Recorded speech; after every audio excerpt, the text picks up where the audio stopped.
La Norvège, juillet 2011.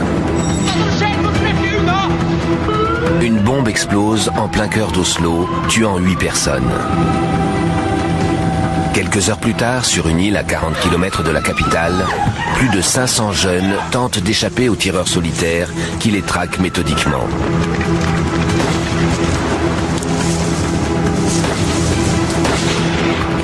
En l'espace de 3 heures, 77 personnes trouveront la mort.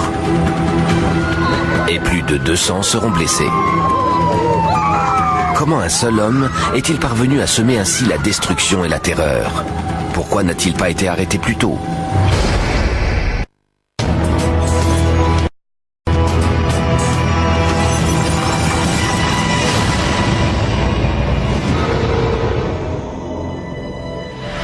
Norvège. Le lac de Teirifjord à une quarantaine de kilomètres d'Oslo, la capitale norvégienne. 22 juillet 2011. Comme chaque année, le camp d'été de la jeunesse travailliste se tient sur la petite île d'Utøya. Hege Haugland fait partie des 500 jeunes rassemblés à cette occasion. C'était le paradis. Les jeunes étaient là pour discuter, apprendre des choses en politique ou simplement pour se faire des amis. 16 heures. Je suis allée recharger mon téléphone.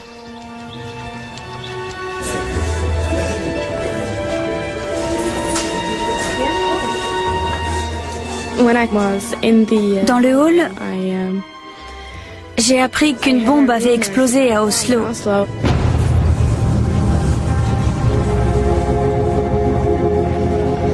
Le père de Hege est officier de police dans la capitale.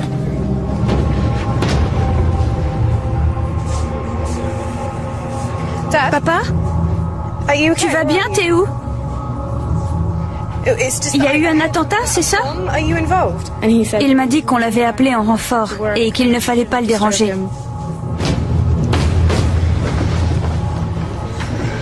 Elise Mirreur est aussi dans le hall. C'est mon ami Hege qui m'a parlé de l'attentat.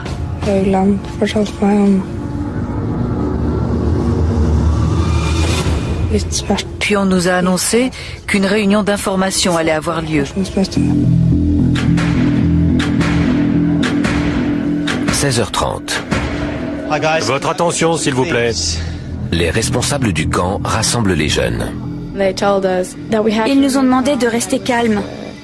Et ils nous ont dit que nous étions en sécurité. Rien ne pouvait nous arriver sur une île au milieu de nulle part.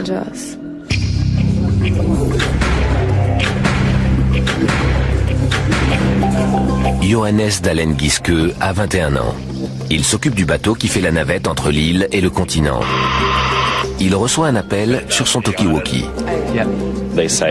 On me prévenait qu'un policier voulait venir sur l'île. J'ai quitté la réunion et j'ai contacté le capitaine pour lui dire qu'un policier voulait traverser. Il m'a dit de le retrouver au bateau.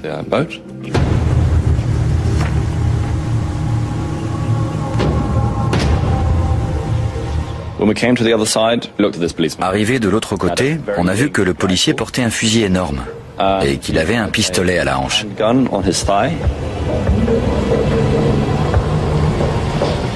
Il ressemblait à n'importe quel policier.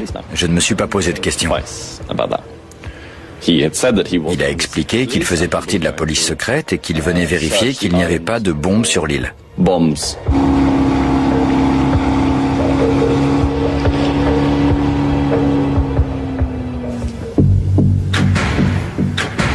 17h15.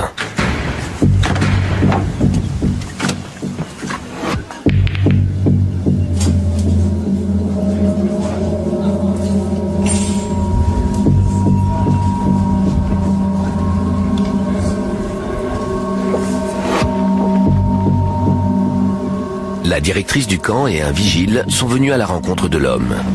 Le fait qu'il soit armé a éveillé leurs soupçons.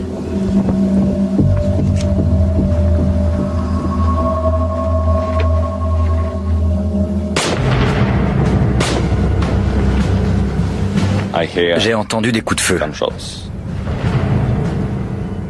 J'ai relevé la tête et à ma gauche, à une trentaine de mètres de moi, j'ai vu le policier qui tirait vers le sol.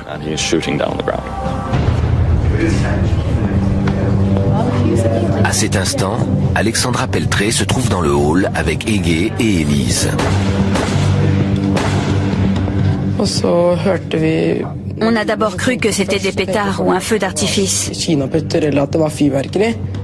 Tout le monde a trouvé ça de très mauvais goût, étant donné qu'on venait juste d'apprendre l'attentat à la bombe contre un bâtiment officiel.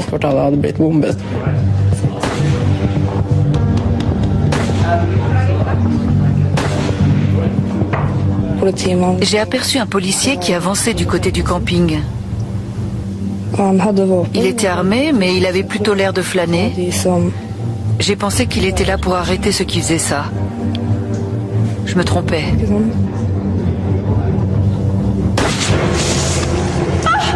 Il vient de tirer sur quelqu'un! Vite! Vite! Il a tiré sur quelqu'un!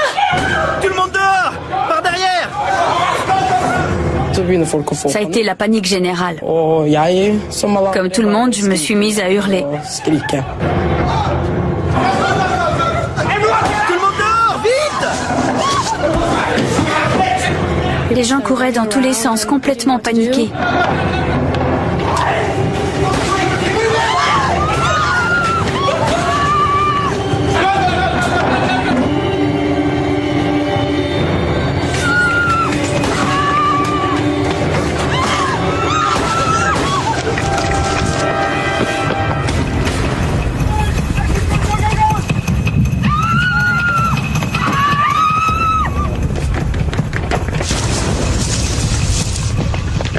Plusieurs personnes sont arrivées en courant au bateau.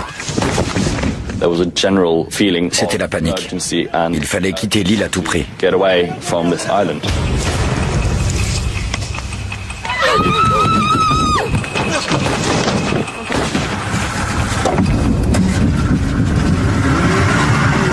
Johannes et 8 autres jeunes s'enfuient. Attendez! Revenez! Revenez! J'ai vu le bateau s'éloigner. On a essayé de leur faire des signes, mais il a continué sans s'arrêter.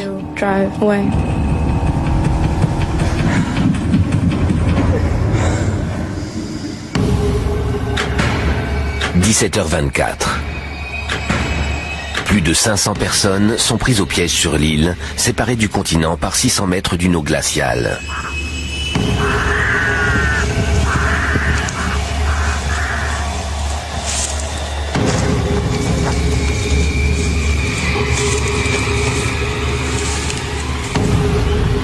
Le tireur se trouve dans le camp principal, au milieu de l'île.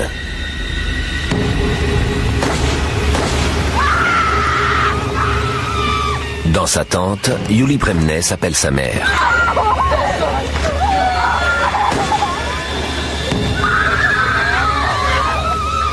Maman? Il y a un cinglé ici. Il tue tout le monde. Elle m'a dit, il y a un cinglé qui tire sur les gens. J'essaie de joindre la police, mais je n'y arrive pas.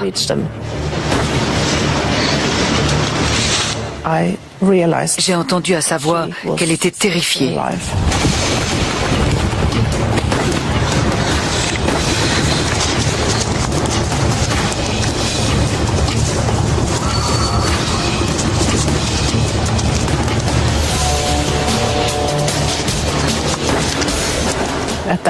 J'ai compris que j'allais peut-être perdre ma fille.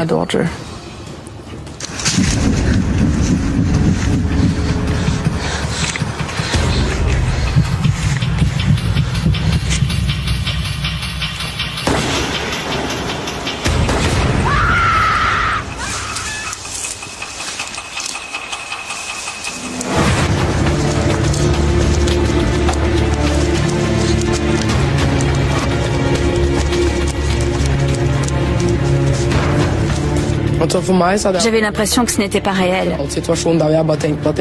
Je ne pensais plus qu'à une chose, survivre. Je suis restée avec les gens que je connaissais pour être en sécurité.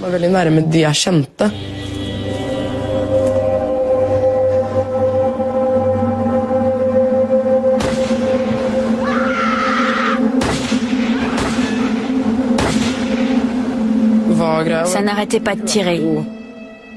Et puis, brusquement, on n'a plus rien entendu. Et on a compris qu'il se passait quelque chose. Le tireur est seulement en train de recharger son arme. Sur la rive nord, Ege appelle son père. Il est en réunion avec l'unité Delta, la force antiterroriste des services de sécurité norvégiens. On passe la communication au commandant de l'unité. Je lui ai demandé quand est-ce que vous serez là. Il m'a répondu dans 1 heure si possible. On part tout de suite.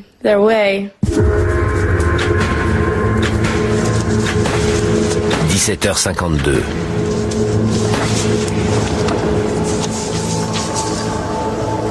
Le tireur est près de la station de pompage située sur la rive nord.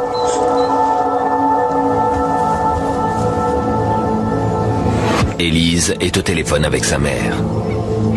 À la télé, on dit qu'il a un uniforme de policier.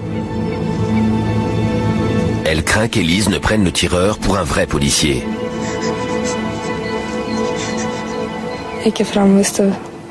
Elle m'a dit que s'ils étaient 2 ou plus, je pouvais sortir. Mais s'il n'y en avait qu'un, je devais rester caché et ne faire confiance à personne.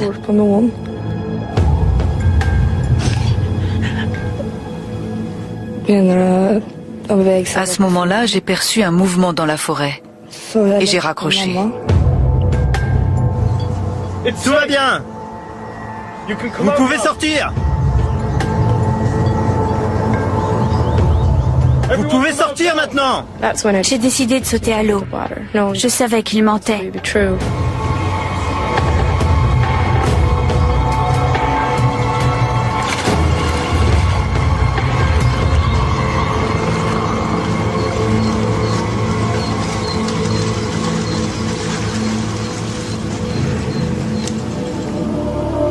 Il n'y a plus de danger. Il n'y a plus de danger. Venez tous.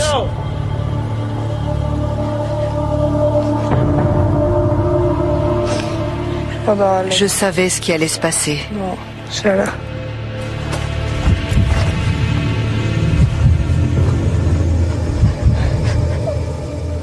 Il s'est écoulé quelques secondes. Non, s'il vous plaît. Et il y a eu plein de coups de feu.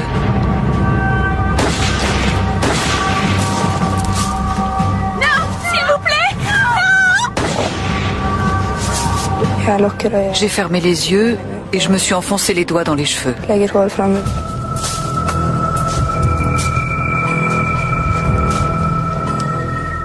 Je suis restée complètement immobile, comme si j'étais morte.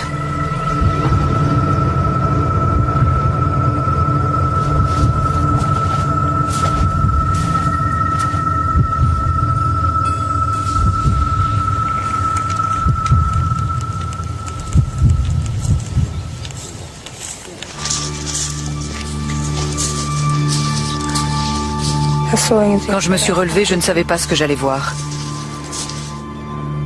Plein de gens avaient été tués.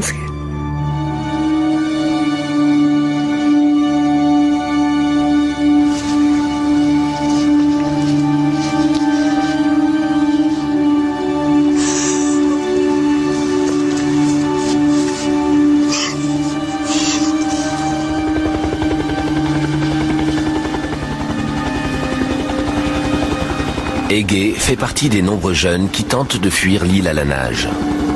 Avec plusieurs autres, elle est sauvée par le propriétaire d'un petit bateau de plaisance.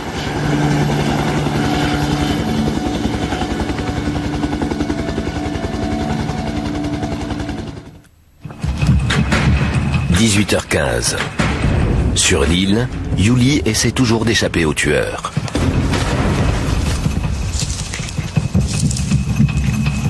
Elle envoie un texto à sa mère.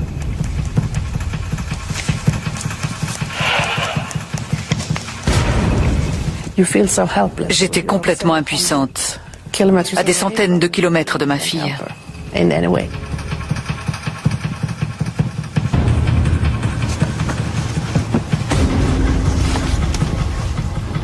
Alexandra et ses amis sont parvenus jusqu'à la pointe sud de l'île.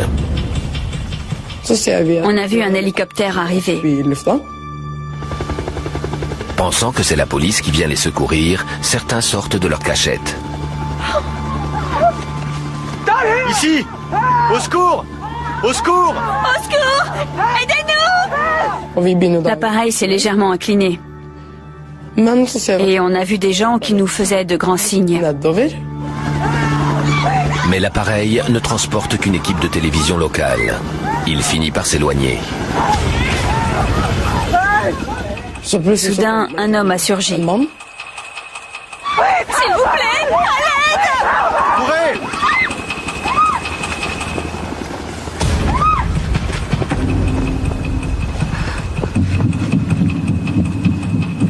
On s'est regardé droit dans les yeux.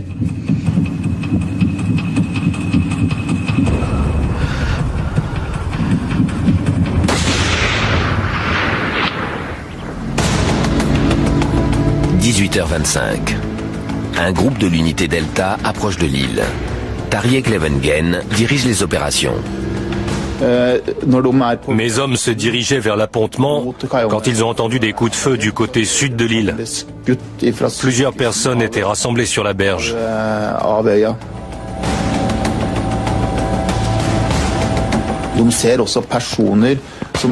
Ils ont abordé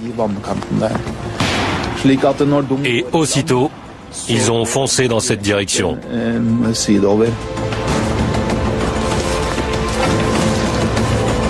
Les membres de l'unité repèrent le tireur.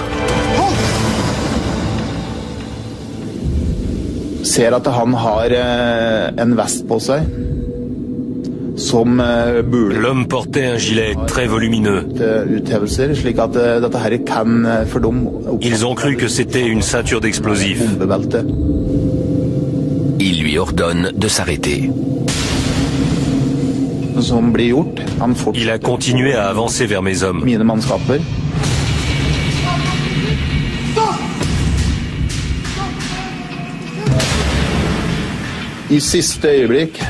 Au dernier moment, l'un d'eux a crié que ce n'était pas des explosifs.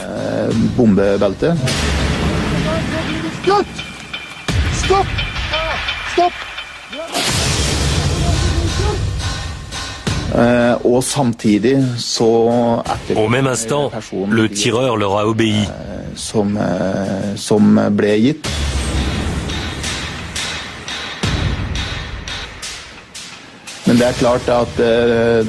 C'était moins une. Ils étaient à 2 doigts de la battre.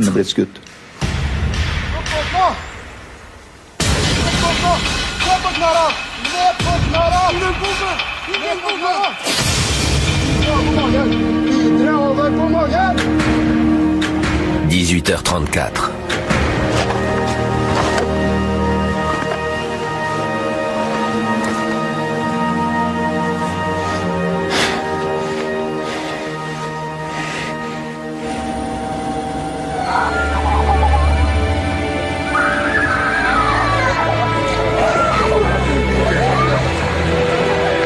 En un peu plus d'1 heure, le tireur a tué 69 personnes, pour la plupart des adolescents. Yuli Bremnes fait partie des rescapés. J'ai appelé ma mère et mes amis en pleurant pour leur dire qu'on allait bien et qu'on avait quitté l'île. Je lui ai dit que je l'aimais. Elle nous a répondu qu'elle nous aimait aussi. Ça a été un moment très émouvant.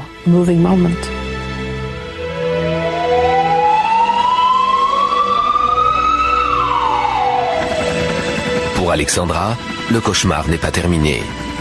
Blessée à la cuisse, la jeune fille est transportée à l'hôpital à Oslo, où elle subit 3 interventions. La balle avait complètement traversé la jambe. Le tireur est identifié. Il s'agit d'un Norvégien de 32 ans, du nom d'Anders Breivik. Après son arrestation, il reconnaît être l'auteur du massacre d'Utøya et de l'attentat d'Oslo. Au total, il a tué 77 personnes et en a blessé plus de 200. C'est la tuerie la plus sanglante sur le sol norvégien depuis la Seconde Guerre mondiale.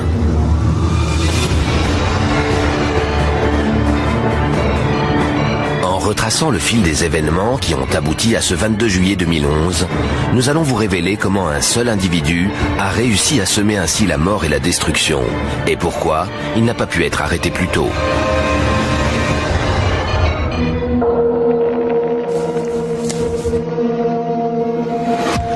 Peu après l'arrestation d'Anders Breivik, la police découvre que juste avant d'exécuter la première partie de son plan, il a mis en ligne un manifeste intitulé « 2083, une déclaration européenne d'indépendance ». Ce document effrayant détaille la façon dont il a préparé ses attaques contre ce qu'il appelle l'élite multiculturaliste norvégienne. Sa cible principale est le parti travailliste au pouvoir. Il l'accuse de donner aux extrémistes musulmans les moyens de renverser le pays. Helge Louras a enquêté sur la façon dont Anders Breivik a planifié son double attentat. Il est très probable qu'il se soit inspiré des techniques et des méthodes des djihadistes et des groupuscules radicaux en Asie du Sud, en Asie centrale, en particulier au Pakistan, en Afghanistan et en Inde. Reprenant les tactiques de ses ennemis, Anders Breivik espère provoquer le chaos avec plusieurs attentats censés détourner l'attention des forces de police.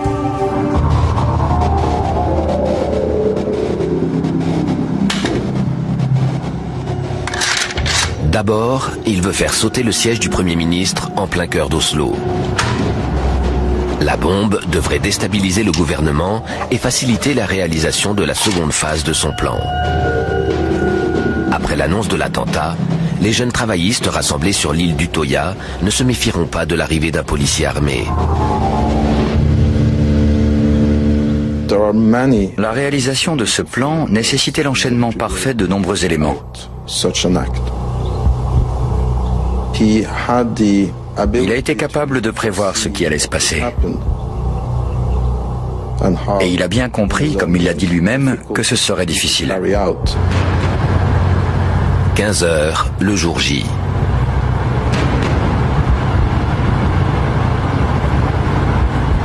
Anders Breivik arrive dans le quartier du gouvernement au volant d'une camionnette blanche.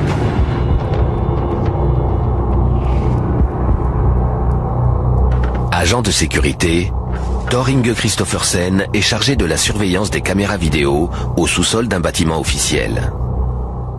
Tous les jours, on doit faire déplacer des véhicules. Anders Breivik gare la camionnette devant l'entrée principale du siège du Premier ministre et du ministère de la Justice. C'est interdit de rester là. Alors on essaie de repérer les conducteurs pour qu'ils se garent ailleurs. Je suis remonté en arrière sur la bande et j'ai vu le conducteur descendre de la camionnette. Il portait une espèce d'uniforme de vigile. J'ai commencé à le chercher, mais impossible de le retrouver. À 2 rues de là, Andreas Olsen rentre chez lui. J'ai vu ce que j'ai cru être un policier se diriger vers moi. Il portait un casque et avait un insigne sur ses vêtements. Quelques minutes plus tard, il aperçoit le même homme au volant d'une voiture gris argentée. Ce qui a éveillé mes soupçons, c'est qu'il avait pris la rue à contresens. Alors j'ai relevé son immatriculation. 15h22. Dans la salle de vidéosurveillance, Thor Inge Kristoffersen zoome sur la camionnette afin de relever son immatriculation. C'est à ce moment-là que la camionnette a explosé.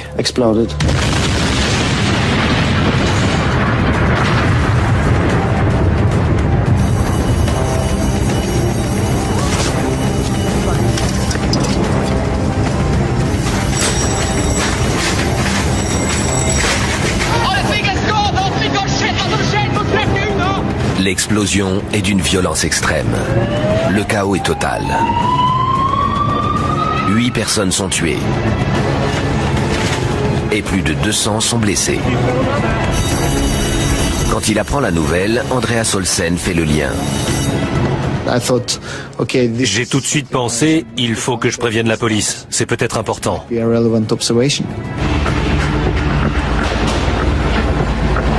Les policiers disposent désormais d'une description du suspect et du numéro d'immatriculation de sa voiture. Craignant que d'autres bombes n'explosent, les autorités font évacuer le quartier. En l'absence de tout barrage, Anders Breivik n'a aucun mal à quitter la ville afin de rejoindre son deuxième objectif, l'île d'Utøya. Il a mené à bien la première étape de son plan. Arne Johansen a analysé les défaillances des systèmes de sécurité qui ont permis à un individu de poser une bombe juste devant le siège du Premier ministre. Nous sommes très naïfs. Nous avons tendance à penser que la Norvège est forcément à l'abri des grandes tragédies. Dans les pays occidentaux, la plupart des bâtiments officiels sont étroitement gardés et interdits au public. En dehors de la Norvège, aucun autre pays n'autorise un niveau de sécurité aussi bas autour des immeubles importants. Nous sommes très fiers d'être une société ouverte, où tout le monde peut aller où il veut et où chacun peut croiser les membres de la classe politique. Malgré le 11 septembre, la Norvège n'a pas renforcé ses mesures de sécurité anti-attentat. En 2006, un rapport pointe la vulnérabilité des bâtiments officiels à Oslo. Le reportage d'une chaîne locale tournée à cette époque sonne comme une terrible prophétie. Ces chaînes devant l'immeuble du gouvernement, dans le quartier des ministères, ne sont pas vraiment dissuasives. N'importe qui pourrait garer une voiture bourrée d'explosifs juste devant. Les autorités décident alors d'interdire au public la voie d'accès principale. Mais 5 ans après la publication de ce rapport, les travaux visant à bloquer la rue ne sont toujours pas terminés. C'est une situation complètement absurde. On a attendu des années avant de prendre une décision politique toute simple. Boucler la rue.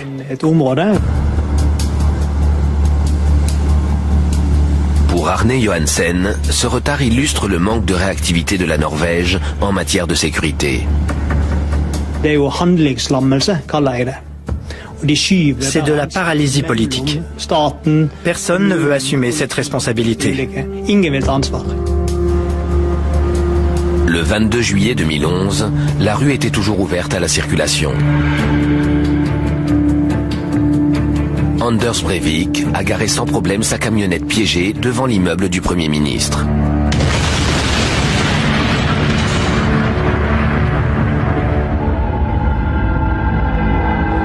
Pour que son plan fonctionne, il fallait que la bombe soit assez puissante pour provoquer une destruction massive.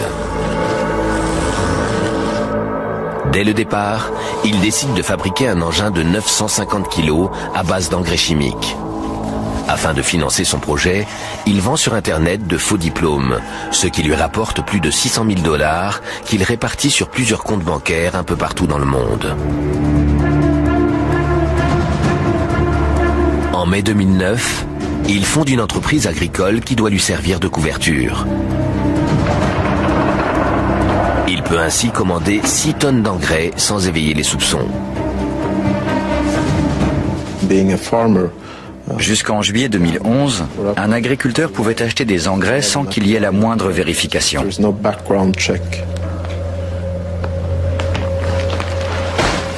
Pourtant, un autre produit qu'il achète éveille l'attention.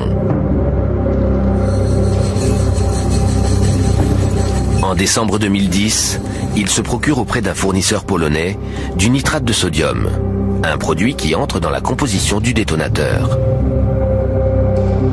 L'entreprise polonaise figure sur la liste de Global Shield, un programme international qui surveille le commerce de substances chimiques dangereuses.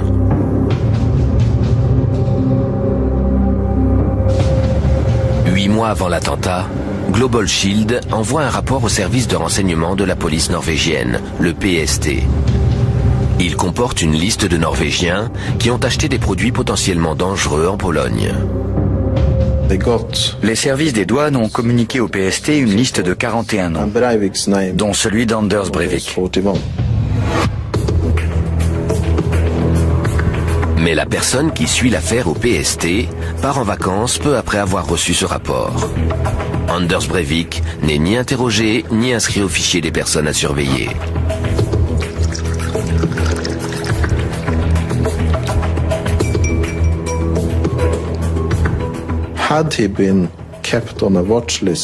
Si ça avait été le cas, le PST aurait obtenu des informations supplémentaires et aurait pu justifier légalement une enquête plus approfondie sur Anders Breivik.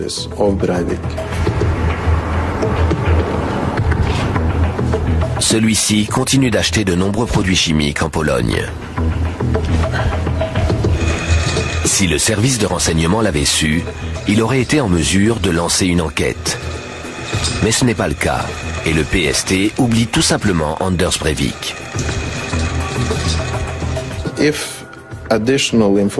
Si aucune information nouvelle ne parvient au PST en l'espace de 4 mois, le service doit clore le dossier. Les achats d'Anders Breivik ne déclenchent pas la moindre enquête. Il peut continuer à fabriquer sa bombe en toute tranquillité.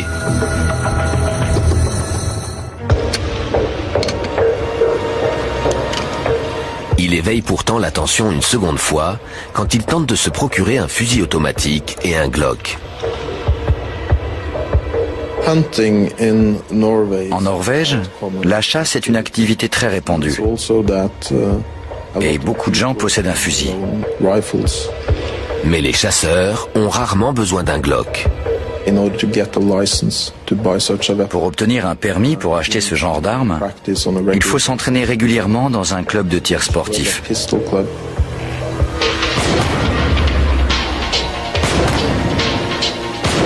De novembre 2010 à janvier 2011, Anders Breivik effectue 15 séances de tir dans un club d'Oslo. Puis il fait une demande pour acheter un Glock.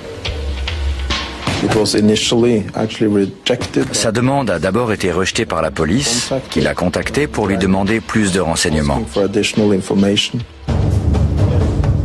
Il explique qu'il se prépare pour un concours dont le règlement a changé et qui accepte les armes de ce calibre.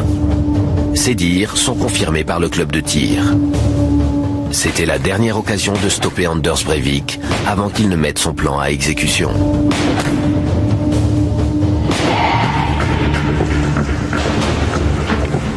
Le jour des attentats, c'est au service de sécurité norvégien qu'incombe la mission de l'arrêter.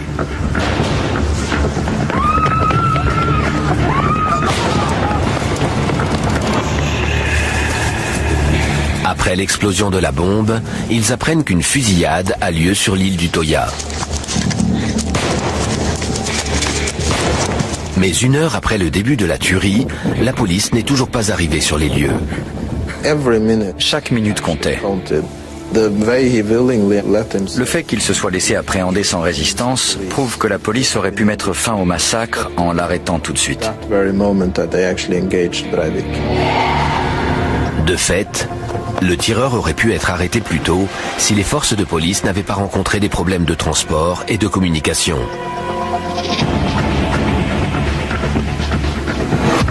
Dès les premiers coups de feu, le standard de la police est submergé d'appels au secours. Mais en Norvège, les appels au numéro d'urgence sont transférés non pas vers un standard central, mais vers celui du commissariat local le plus proche. Dans ce cas précis, celui de Nefoss. Le central téléphonique a 2 lignes. Et on ne peut donc répondre qu'à 2 appels en même temps. Commissariat de Nefoss? Mais ce jour-là, il y en a eu tellement qu'on a dû ouvrir des lignes supplémentaires. Et on s'est rendu compte qu'il y avait une 40aine d'appels en attente.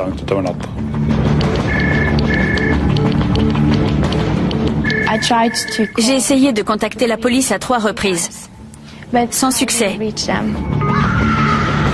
Je me suis sentie abandonnée.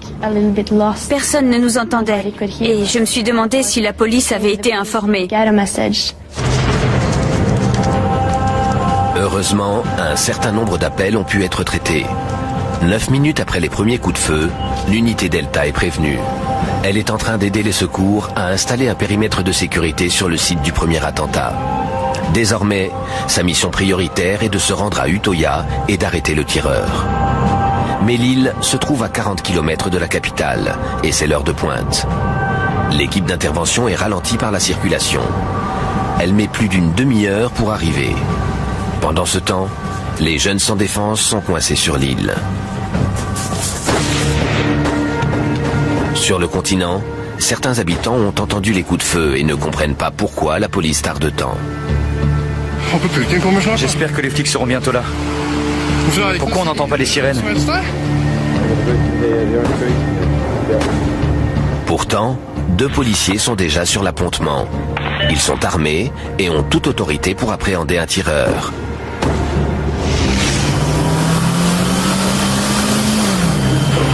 L'unité Delta tente désespérément d'entrer en contact avec eux. Il était vital qu'on puisse joindre le commissariat local pour qu'on sache exactement où aller. On a essayé encore et encore, mais on n'a jamais pu la voir. Le système de communication d'urgence norvégien est en fait en cours de modernisation. Les terminaux analogiques sont progressivement remplacés par des terminaux numériques. En juillet 2011, l'unité Delta a déjà adopté le nouveau système, tandis que les commissariats locaux fonctionnent encore avec l'ancien. On a été transféré vers la ligne locale, mais la communication était exécrable. On n'entendait pratiquement rien. Cela explique que des informations essentielles n'aient pas pu être transmises. Personne ne savait exactement combien il y avait de tireurs.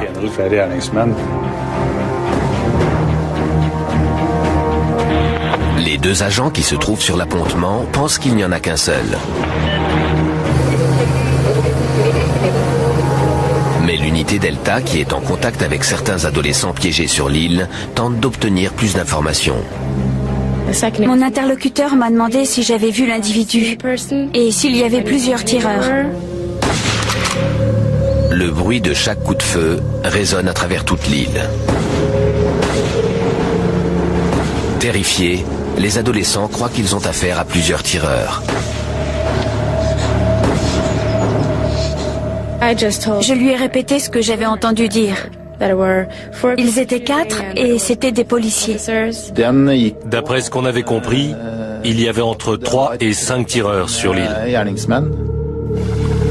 Les 2 agents qui auraient pu intervenir reçoivent l'ordre d'attendre les renforts.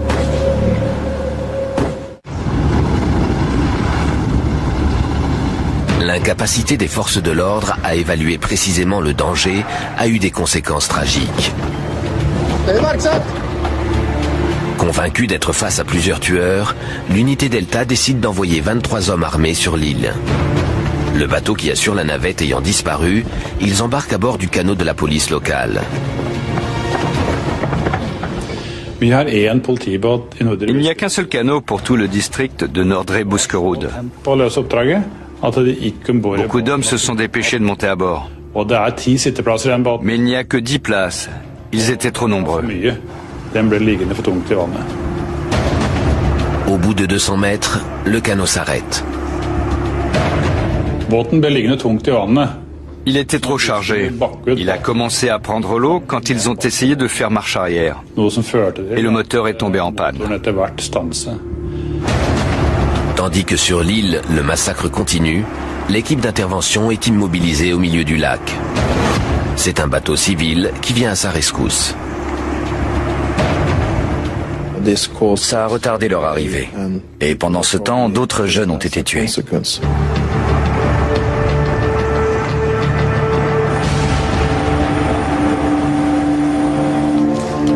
Les hommes de l'unité Delta débarquent enfin sur l'île à 18h25, soit 55 minutes après avoir été prévenus.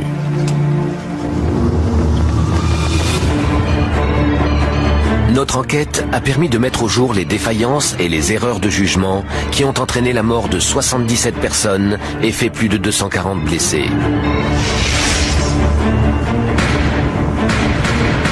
temps avant les attentats, le gouvernement norvégien est informé qu'Al-Qaïda pourrait lancer des attaques contre des bâtiments officiels. Tandis que les services de sécurité concentrent leurs efforts sur les extrémistes islamistes, un Norvégien de souche, Anders Breivik, prépare un attentat contre l'élite, partisane du multiculturalisme.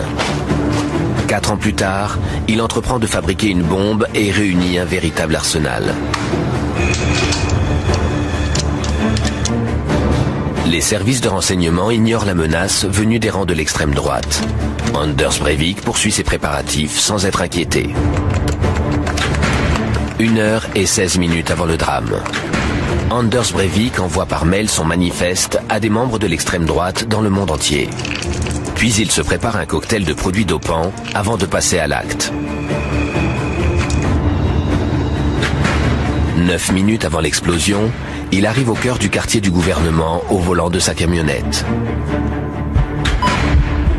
10 secondes avant l'explosion.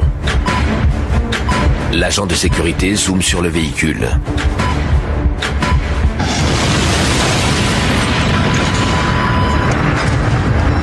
L'attentat fait 8 morts et de nombreux blessés.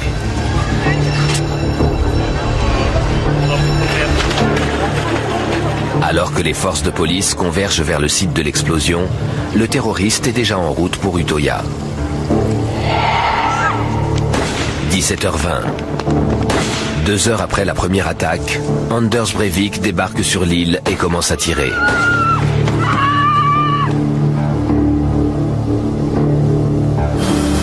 L'unité Delta est contactée quelques minutes plus tard. L'île n'est qu'à 40 km d'Oslo, à peine 10 minutes en hélicoptère.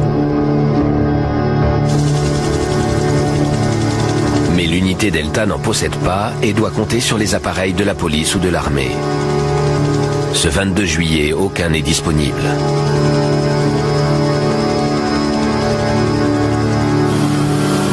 L'équipe d'intervention n'a pas d'autre solution que de faire le trajet en voiture.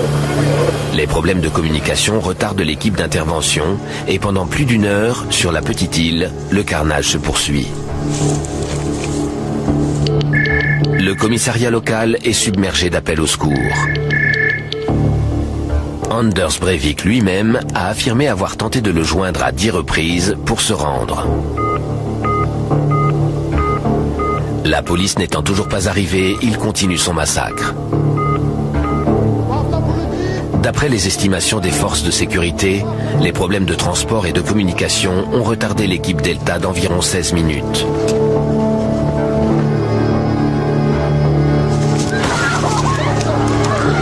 Pendant ce laps de temps, environ 20 personnes ont perdu la vie sur l'île.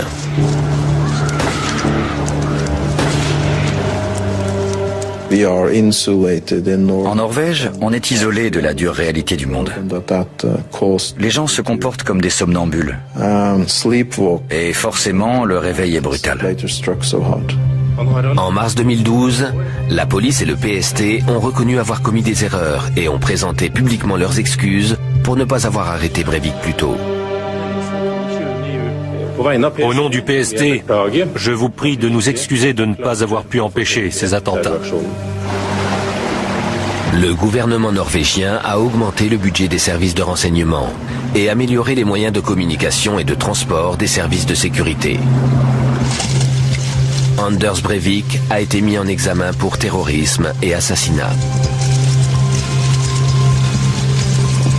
Il encourt une peine maximum de 21 ans de prison.